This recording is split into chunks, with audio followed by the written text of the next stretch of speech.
Hello everyone, good afternoon and welcome to another episode of Torah L'chaim with me, your host, Rabbi Anibal. Thank you so much for joining me this afternoon. Let's see who we have already in the chat. By the way, I'm streaming live on YouTube and Facebook, so if you have access to the chat, please use it to say hello. I want to know who is on the other side, who is joining me for this class. Howard Haimovich, welcome to the class. Yes, we're all desperate trying to do something to stop this war and it's very difficult, but we pray and we act. We do as much as we can. Pretty sure everybody will have different ways to act. Priscilla, welcome. My condolences to you. So why don't we dedicate this class to the blessed memory of your father? That we believe in Judaism that when we study, we elevate the neshama, the soul of our loved ones. Judge Pollock is here. 10 California time. Oh, Pacific time. Okay, Karen Farkas is here. Cody Rosenfeld, shalom and welcome. Debbie Stern, welcome. Holly is here. Welcome. Randy is here. We are ready to study. Today is Parshat Pekudei. You know what Pekudei means? Is inventory. Inventory. And nothing more boring than inventories. I don't like inventories, just numbers and counting things, but it's necessary. It's necessary. We're still talking about the tabernacle, the sanctuary that they have in the desert, and there were lots of donations, remember? And then they need to know what they have.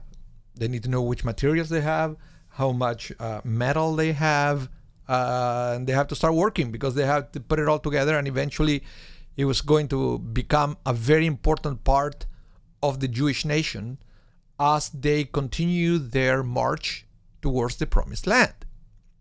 I hope you remember that, right? So this is something that I wanted to explore with you. We are going to study a little bit about the content of the parsha at the beginning.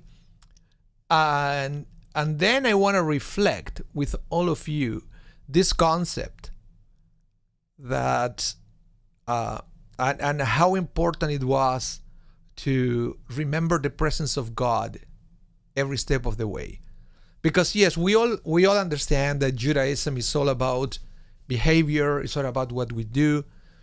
But the faith in God is a very important part of Judaism, at least the way it is presented in the Torah.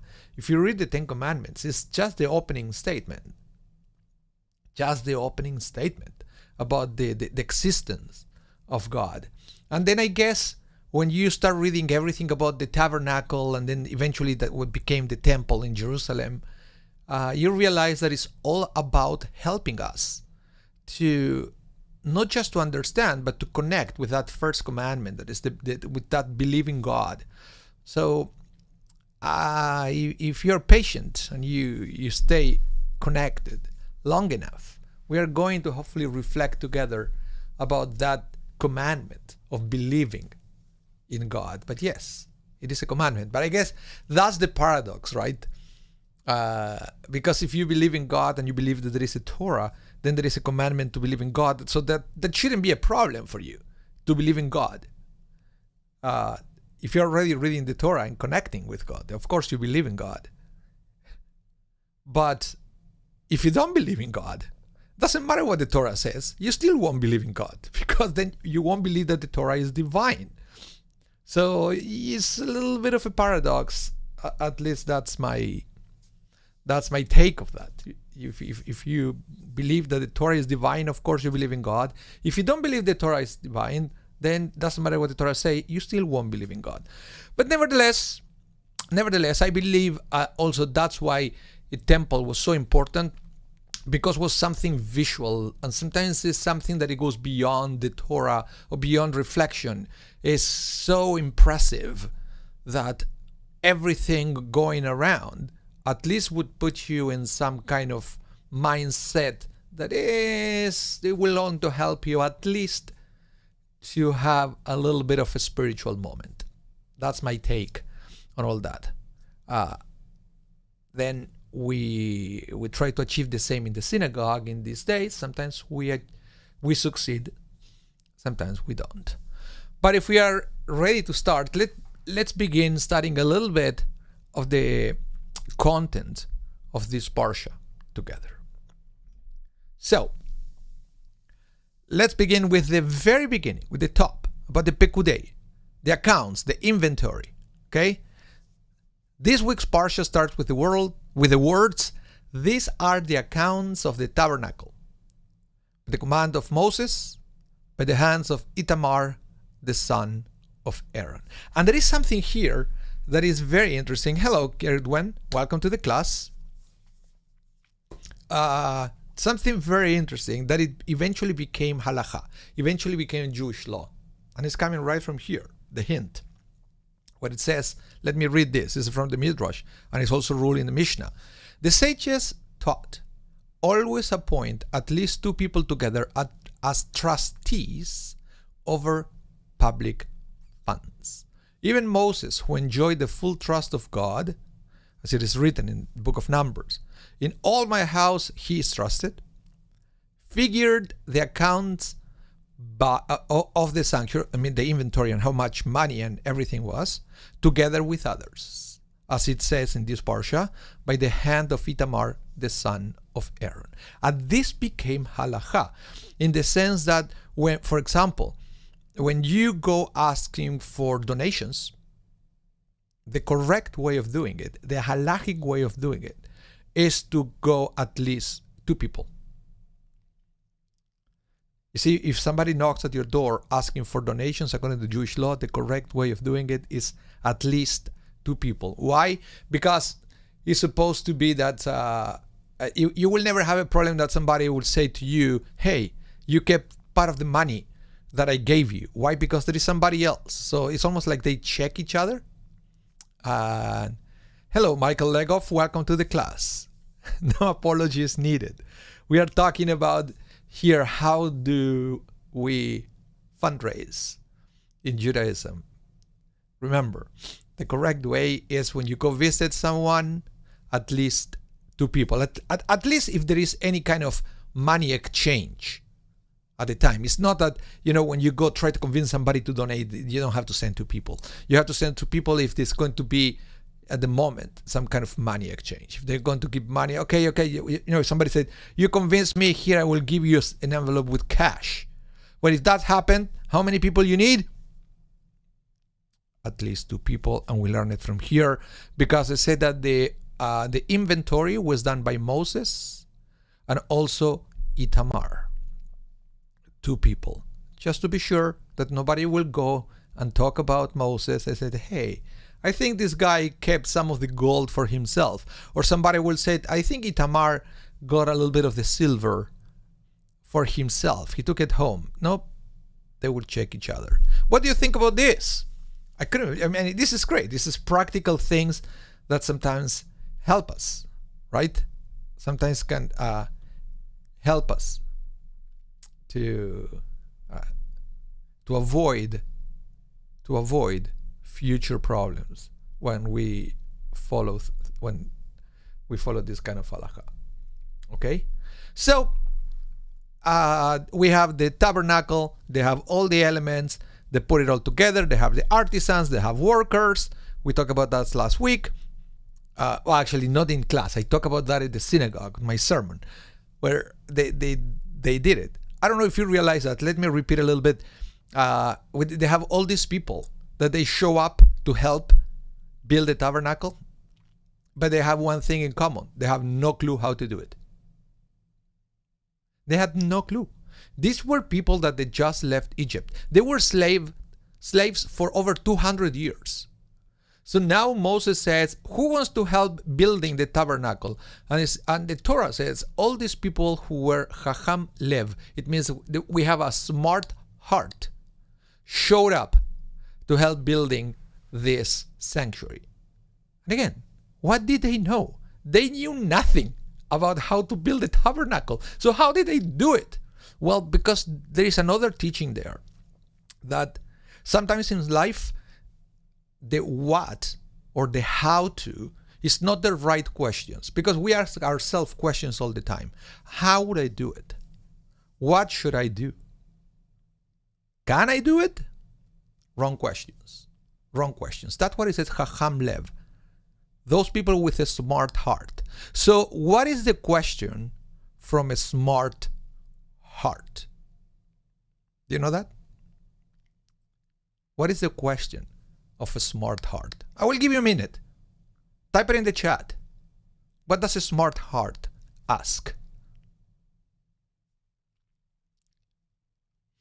And I will give you a few hints, because we probably all have the experience in the past that we don't realize what we can do until we try it.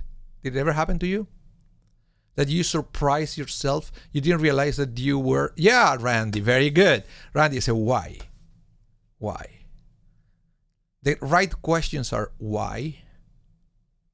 And the other question is, should I? Should I? Is it important? So those are the right kind of questions. The how to, yeah, what is the purpose? But you need to understand. So that is the why. Why should I do it? Because there is a purpose. There is a purpose. And then you do it. If there is, as Karen said, if there is a right reason, you show up. But how am I doing it? Don't worry about that. Even in the Torah, I will mention that they have two masters, artisans, that they were Bezalel and Oholiav, that they kind of knew it. And they mentor other people. They taught these people that they had the passion how to do it. So the how was irrelevant, because without the should I, why should I do it? Is there a purpose? Without that, nobody will show up. So Bezalel and Oholiav, we have an opportunity to teach them. So that's the question, and you should ask yourself every day of your life, the why. Why? And then once you answer that question, don't worry about the how to or the what. If it's part of the plan, I believe that the right people will show up, the resources will show up. So, but you have to start with the right question. Corey said, for wisdom. Wisdom. Yeah, but they said, you know, again, I think the word for wisdom here is Chacham Lev, which is very interesting, because it's almost, the word is combining something that we know in these days. I don't know if they have the same understanding back in the day. Because Chacham Lev seems to combine feeling and thought, which sometimes we think at two different things. But here it combined it. Chacham, Lev, feeling. Right? Sometimes it also means that you can understand your feelings, and sometimes the feeling will push you towards a purpose. When you have this impulse, but then you talk yourself down. You talk yourself down. So it's very interesting. Holly, you said, how can we learn to belong to God and to each other? By creating something beautiful, belonging for the Mishkan together. Well, you ask a very interesting question. Can we learn? Can we learn to belong to God? That's a very good question. I hope I wish I would have the answer, because I've seen people, and I guess we all have, that no matter what we try, we can never teach them to belong to God or to love God or to connect to God. And there are some other people that seem to come so naturally to them that you don't even have to talk to them about belonging to God, loving God, serving God. They just do it. They just do it. So, very good question. Very good question. I believe the Mishkan, as described in the Torah, was an attempt to find an answer to that question. How can we learn to belong to God and to each other? Well, open yourself to get inspired by this amazing experience called the Mishkan. Sometimes if the experience is right, You can open up your heart so you can love God, maybe. But I think it's again, a wonderful question. And I think we all every synagogue leaders, it's one way or another, is trying to answer that question. How do we do it? But again, even if we don't have that question, doesn't really matter, because again, our motivation is not the how to, but the why is so important that we keep trying. And that's what we leaders at Jewish communities been doing it for centuries, because we have the right why, because we understand that it's important. We understand that we have a purpose, so we keep trying. So let's jump ahead here a little bit, and let's go to chapter 40, when it says at the end that it came to pass that the tabernacle was erected. They finally finished it. Now it's there. So let me read this beautiful interpretation of Midrash Tanhuma, which I love. I love this one. And start thinking, because I want your opinion on this. It goes like this. Whenever the Torah uses the word Vayehi, okay, it came to pass, this connotes a woeful event. What woe was there in the Mishkan's completion? What could be bad about finishing the Mishkan? It was a wonderful thing, right? Well, hold on a minute. This is comparable to a king who had a contentious wife. So he said to her, "Make me a purple cloak." As long as she was preoccupied with it, she did not quarrel. When her work was completed, she brought it to the king. The king saw it and was pleased with it, but began to cry out, "Woe, woe," say his wife. "What is it, my lord? I have labored to do your will, and you cry, woe, woe?" Say he to her, "The work is beautiful and favorable in my eyes, but as long as you were preoccupied with it, you did not anger or provoke me. Now that you are free of it, I fear that you will again anger me." So too said God, "As long as my children are occupied with the Mishkan, they did not grumble against me. Now they will again begin to provoke me." Therefore, it says Vayehi, implying Vai he. Woe is it. Let me explain what's going on. Sarah Bloomberg, welcome. We are talking about this week's Parsha, Pekudei, and the completion of the tabernacle. Okay, so listen to this. This is amazing. It's amazing midrash. Vayehi, the midrash is reading it. Vai he. You know this word, vai or vei. When do you use that? When you say, for example, oy vei. Oy vei. Oy is Yiddish, but vei or vai is Hebrew. It's a real word, by the way. Vai. Oy vei. So oy vei is a combination of Yiddish and Hebrew. Oy vei. So vai means whoa. So it's so basically the midrash is reading not "it came to pass," but it says oy vei, the tabernacle was erected. So that's the way you should read it according to the midrash. Oy vei, the tabernacle was erected, was finished. So I know the parable, it's a little bit politically incorrect in these days, how he's talking about the king's wife, but you get the point. This was written many centuries ago, the midrash. And he's talking about somebody who has a tendency of being bad, but as long as this person was occupied doing something positive, he had no time to go and do bad things. So in this case, it's very interesting. It says, while the Jewish people was occupied building the tabernacle, they were all collaborating with each other. It was a great time. It was a great time. They didn't have the temple yet, but the act of building it made it behave in a very specific way. They were all concentrated and focused on something positive. As soon as it was over, then they relaxed. They relaxed and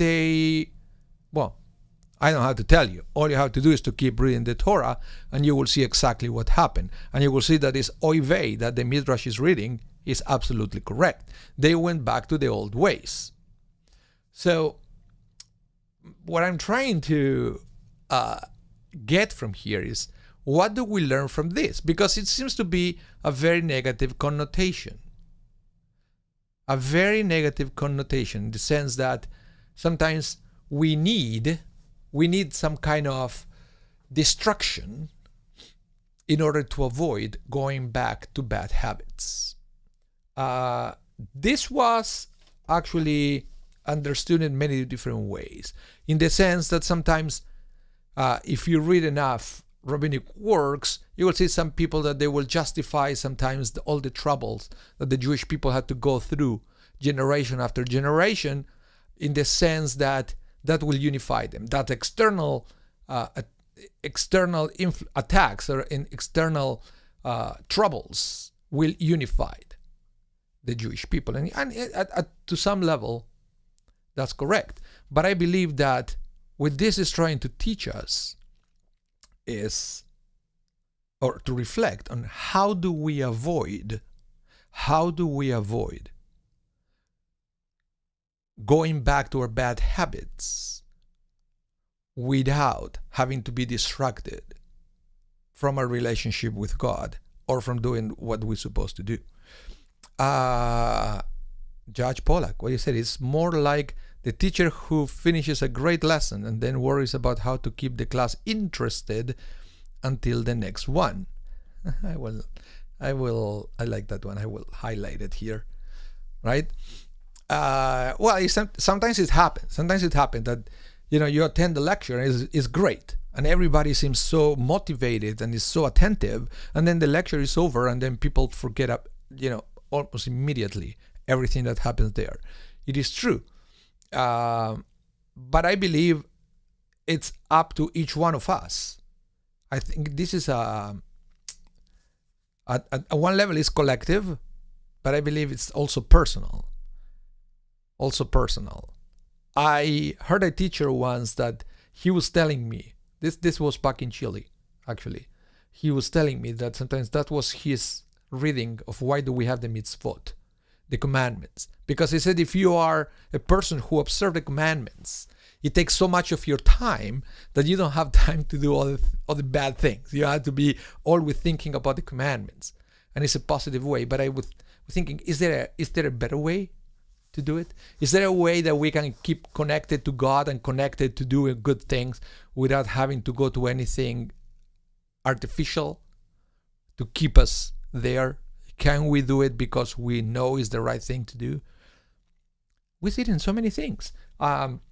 Some people, for example, God forbid, they go through an illness, and that illness brings them close to God, and they pray every day. Wow. They go to services, they study Torah, they read Psalms, they get inspired, then they get better.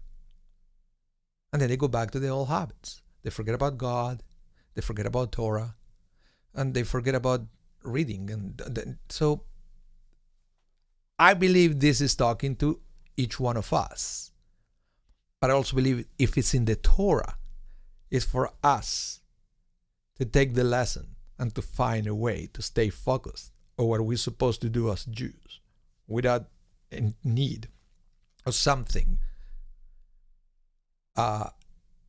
preventing us from doing the wrong thing, but artificially, right? Howard, is there comments, questions, true freedom of will, and whether we really have it or not?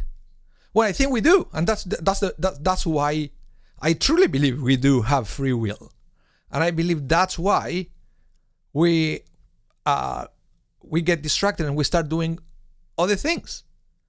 It's a byproduct of having free will, right? But can we use our free will to stay focused in our Judaism? That's the question. And Howard, I would like to know your opinion about that. What is your answer? Can we stay focused on our Judaism as an act of free will and not as an act of a reaction to circumstances that sometimes we all know? Circumstances can limit your free will. Because let's be honest, if I put a gun in your head and I said, give me all your money, what's your free will? Of course you're going to do it, right? But it's, yeah, of course we can, but it's not easy. Not easy to do it. We get distracted so easily. It's, yeah, we all have our different ways to get distracted. But I will tell you that there are many different disciplines or ways that, suggestions, let's put it this way. There are many suggestions on how to keep focused on our Judaism, on our connection with God. For example, Hasidim. This is something that I read a lot. Hasidim will say that beyond what you do at the synagogue. For example, the halakha, Jewish law, will say, well, you have to go and pray in a synagogue 3 times a day. All is good. But the Hasidim will say that on top of that, you need to get used to talk to God, like the way I'm talking to you guys. Talk to God for an hour a day, regardless of what's going on in your life. And I believe that if you can develop that kind of habits, then you have a better chance to, Mark Phillips, you say, if we have to be distracted in order to be good, then there is something wrong with that. Perhaps God is teaching discipline. Yeah, Mark, let me show this, because I think it's very interesting. But you see, that's not the kind of relationship we want with God. The question is, can we learn to love God and to connect with God without the discipline? And I believe we do, but it's something that we have to do. We have to realize that. And I think that's why this parsha is I love this text.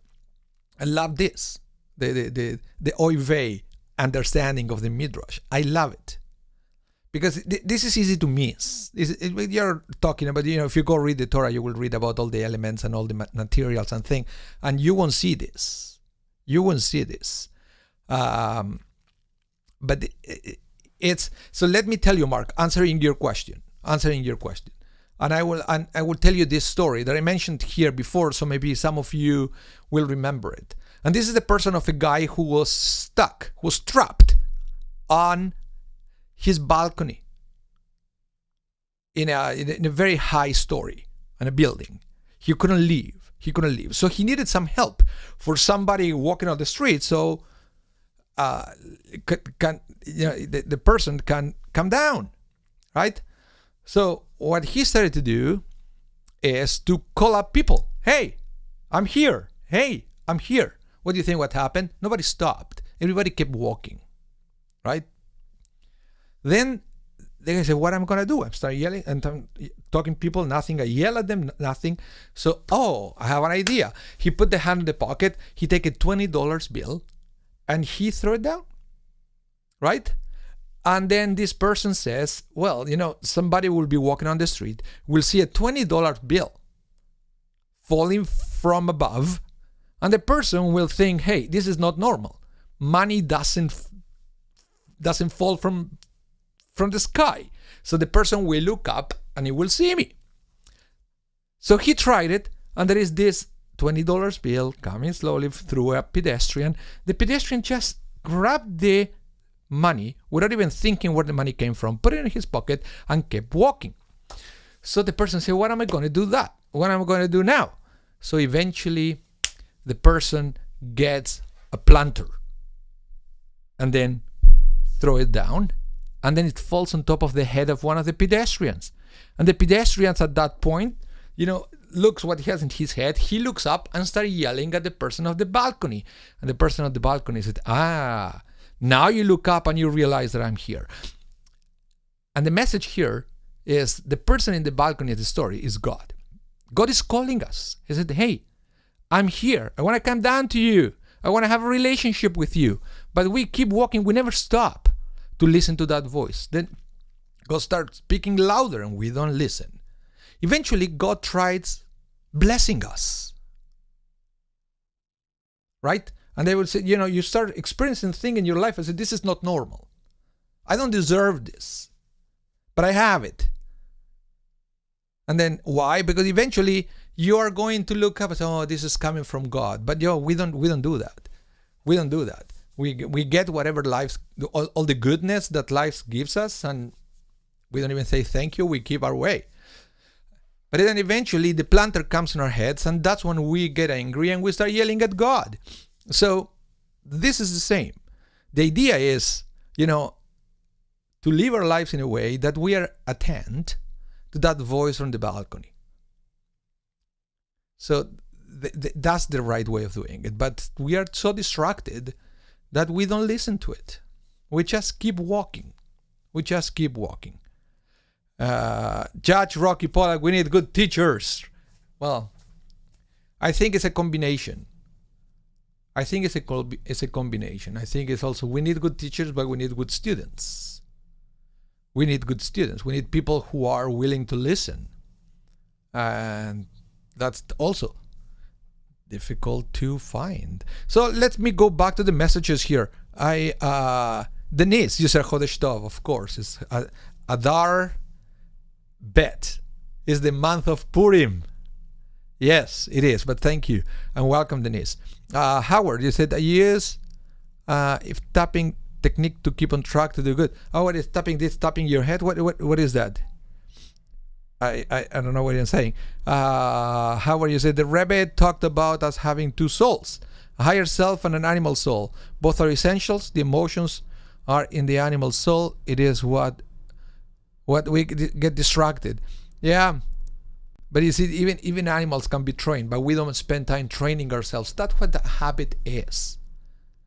That's what the habit is. And that's why it's so important to develop good habits. It's extremely important. So if you can make talking to God a habit, that's excellent. Because then it becomes part of your nature. And I believe that was one of my sermons at the High Holidays. So go check it. They are in the YouTube channel. I talk about habits during the High Holidays and how important it is. How important it is for us to develop good habits. Then if you give it charity, it's tzedakah. Most people naturally keep it. Let's see. Yeah, you're excited for Purim. Yeah. Okay, Howard, you said yes. YouTube, Brad Yates F tapping. Okay, I'll check it out. Good habits is very important. It's extremely, because you can start thinking about everything you do. That's not the way we work.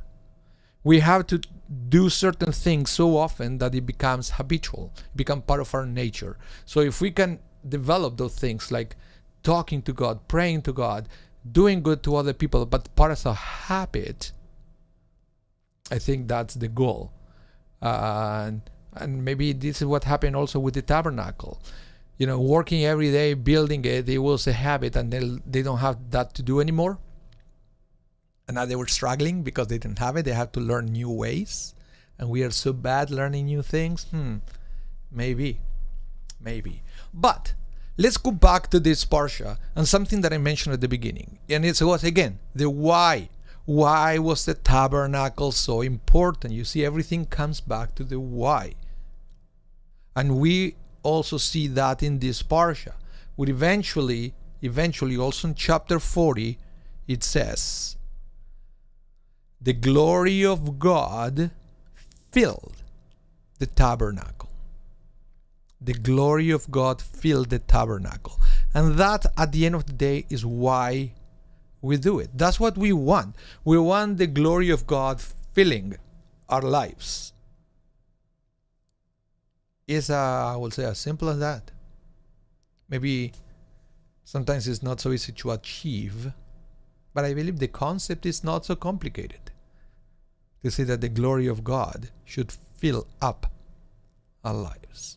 But let's see what the Midrash says about this verse, the glory of God filled the tabernacle. Let's read it. So what is the meaning of the verse in Song of Songs? I have come into my garden, my sister, my bride. This means that God says, I have returned to my bridal chamber, to the place which has been my principal abode from the very beginning. For was not the principal abode of the Shekhinah, divine presence, in the terrestrial regions? For so is written in Genesis, they heard the voice of the Lord walking in the garden. This is very interesting, because we always talk about the Shekhinah. And sometimes when we talk about the Shekhinah, we also talk about the Shekhinah in a sense that is a little bit distant from us. And we have to do whatever we can to shorten that gap. But what the Midrash is saying is that, hey, remember that at the very beginning, the Shekhinah, the presence of God, was right there, was at our level. Let's keep reading. But then it says, but then when Adam sinned, the Shekhinah betook itself to the first heaven. In other words, with with the transgression of Adam, Shekhinah, it's not so close anymore. When Cain sinned, it betook itself to the second heaven. When the generation of Enosh sinned, it ascended to the third heaven. When the generation of the flood sinned, it rose to the fourth heaven. When the generation of the Tower of Babel sinned, it moved up to the fifth heaven. When the people of Sodom sinned, it rose into the sixth heaven. And when the Egyptians sinned, it ascended into the seventh heaven. Then arose 7 righteous people who brought the Shekhinah down from the celestial to the terrestrial regions. Abraham brought it down from the 7th heaven to the 6th. Isaac brought it down from the 6th to the 5th. Jacob brought it down from the 5th to the 4th. Levi brought it down from the 4th to the 3rd. Kehat brought it down from the 3rd to the 2nd. Amram brought it down from the 2nd to the 1st. And Moses brought it down from the celestial to the terrestrial region. When did the Shekhinah come to dwell on earth? On the day when the tabernacle was erected. And it says, the cloud covered the tent of meeting, and the glory of God filled the tabernacle.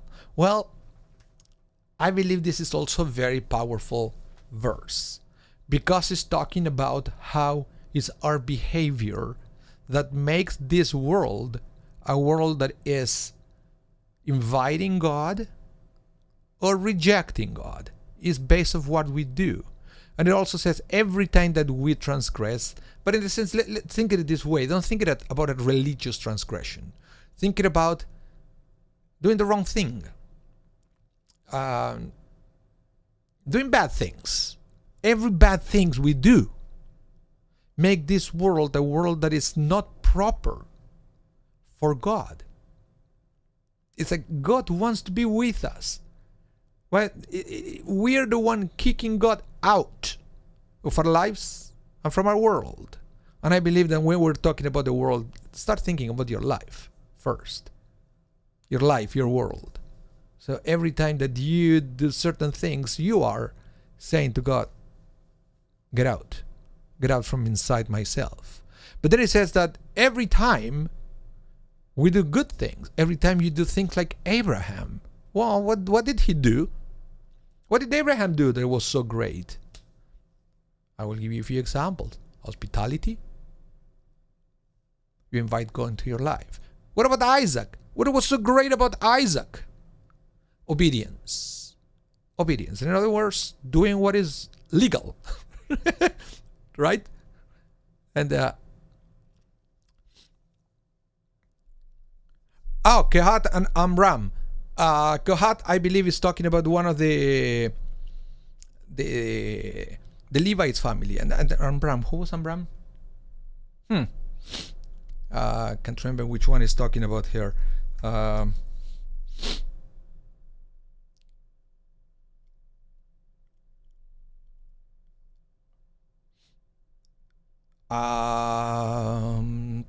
remember which one it was.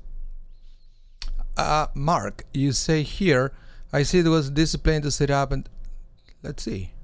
Let me read it, otherwise I can't read it. discipline to sit up and take it to the tabernacle and sit up and take it down, etc. And discipline to pray every morning and every evening. But it's a discipline rooted in love and service to God, so that I don't get distracted by other things. Just a thought. Yeah, but again, I mentioned that one of the ways that we have to remain focused is to do religious things. We know that halakha is full of things that we have to do every day, in the hope that it becomes a habit. But it's not always happening, and sometimes what happens is they become mechanical things, and they don't fulfill any purpose. They just it becomes mechanical. And I'm saying this because I just finished helping one of my Bnei Mitzvah students to write her speech, and she's talking exactly about that. It's a bat mitzvah, I believe it's in 2 weeks from now, and she's talking about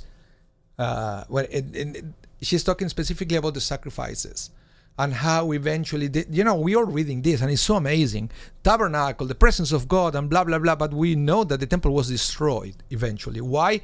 Because people forgot about the purpose of the temple. The sacrifices became mechanical. It was not a religious experience anymore. It was just going there, killing an animal. They didn't feel anything. They went back home. So the temple was destroyed. It didn't fulfill any purpose anymore. They didn't believe on it. Eventually we got synagogues, and they help, but we are all at risk of making the same mistakes. We go to synagogue, and we pray the prayers, but it's a mechanical experience. It's not a deep religious experience. And that's why the Hasidim insist that beyond the synagogue, you still have to have your own conversation with God in your own language, based on your own reality, and everything that happens to you, good and bad. Because that will always bring you back to the reality of remembering that you are trying to connect with God. Things there is. Okay? And so that's yeah.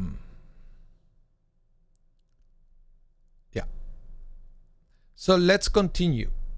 Let's continue with this. And I would say that one of the things that we forget is about God. We have all this to remember God. But then there is a point that it does not fulfill this. Oh, Amram, yes, Amram and Yocheved, the parents of Moses, of course. Now I got it. Where I got that name? Amram and Yocheved, the parents of Moses. Let's continue.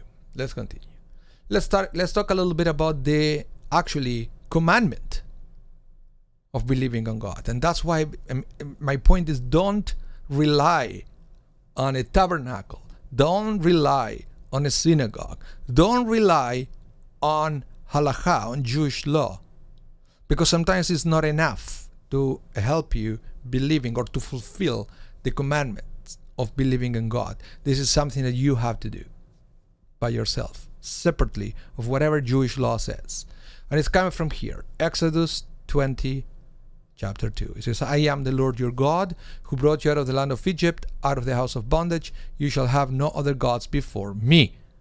Okay? And this is the opening of the Ten Commandments. So Sefer HaChinuch, this book that actually lists all the 613 commandments, says the mitzvah to believe in God is to believe that there is a single unitary God who brought into being all that exists by his power and desire, and that he is eternal. Furthermore, that he brought us out of Egypt and gave us the Torah. Okay? So there is a mitzvah, it's a commandment. Believing in God is a commandment in the Torah, as listed in the Sefer HaChinuch. But this is something very interesting. And here is a disagreement between the Rambam, the Maimonides, and the Ramban, the Nachmanides. How so? Let's start with the Maimonides. He says, the first commandment in the command is the commandment in which we're commanded to believe in God. Okay? That is, we must believe that there is an originator and cause who is the catalyst for all of existence. As God says, I am the Lord your God. And at the end of the tract of Makot, this is in the Talmud, it is written, 613 mitzvot were said to Moshe, to Moses at Sinai. Okay, so some people said, hey, Rabbi, how come we have 613 commandments? What is that written when it's coming here? It's from the Talmud. Tractate Makot, even though it does not list the 613 commandments, it says clearly that we Jews have 613 commandments coming from the Torah. Why do I have to say coming from the Torah? Because the rabbis added more commandments that they are coming from rabbinic authority, not necessarily from the Torah. So don't get confused with that. Every mitzvah coming from the Torah is called Deoraita. Every mitzvah that was enacted by the rabbis is called the Rabbanan. Okay, so Deoraita, 613 mitzvot, and it's coming from the tractate Makot, Masechet Makot, page 23b. Okay, let's keep reading. Sorry. What is the verse that hints to this, that we have 613? Well, the Torah was commanded to us through Moshe, the book of Deuteronomy. That is to say that the numerical equivalent of Torah was given to us through Moshe. So now the Gematria, you know what is Gematria? Numerology. And it says the Gemara then asks the following rhetorical question. How much does the word Torah equals in Gematria? So the answer is 611. But say, hey, you just said 613 and Torah is 611. Where are the other two? And the explanation is that the two commandments are, I am the Lord your God, and you shall have no other gods. Because they were heard directly from God at the proclamation of the Ten Commandments. It's not really from the Torah, they come from God. So it's 611 from the Torah, plus those other two coming directly from God's mouth. Okay? So let's keep reading. Thus, it is made clear that I am the Lord is part of the count of 613 commandments. And this is the commandments to believe, as I have explained. So why is the Rambam saying this? Because there was a disagreement of the list of the 613 commandments. Not every list is equal. They're similar, but there are some commandments that they are in one list and they are not in another. So for the Rambam, the commandment of believing in God is part of the 613 mitzvot. Why do I say that it's a disagreement? Because the Ramban, the Nachmanides, came and said to Maimonides, you're wrong, and I'm right.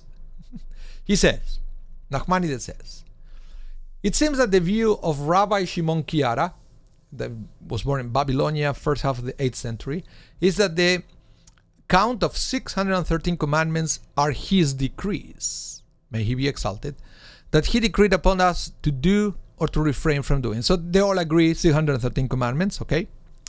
But belief in his exalted existence that he made known to us with signs and wonders and the revelation of his presence before our very eyes, this is the central point, the root of which all the commandments are born. This was not listed in the 613. Listen to this, that Nachmanides said, yes, we have 613 commandments, but believing in God is not part of the list. Whoa. What do you mean? Is it a commandment to believe in God or not? If it is, it should be part of the 613, right? Let's keep reading. He said, okay, basically Nachmanides said, okay, stop for a second, listen to my parable. A king enters a country, and his servants tell him, make decrees for them. Right? They need a law. He responds, if only they would accept my reign, I will make decrees upon them.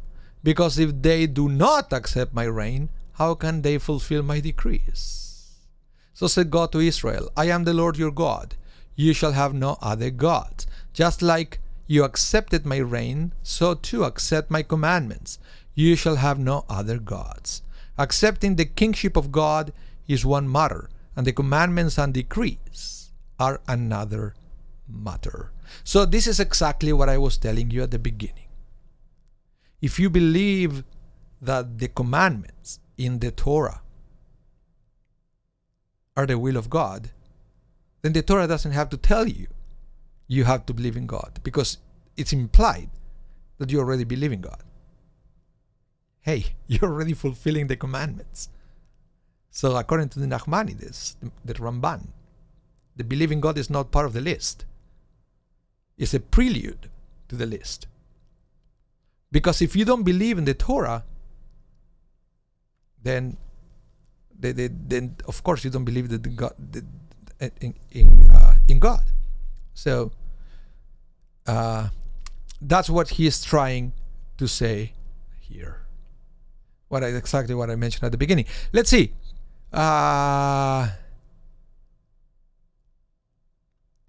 Mark, let's say, okay. Mark, you say, okay, well, you could say marriage can be mechanical, but it's rooted in love. Yeah, it's rooted in love, but you see, once in a while you have to remember that it's rooted in love. Some people never go back to that point. And sometimes I believe that the whole idea of celebrating a wedding anniversary is to remember why you got married in the first place, right? But even the act of the anniversary became mechanical, so then we have a problem.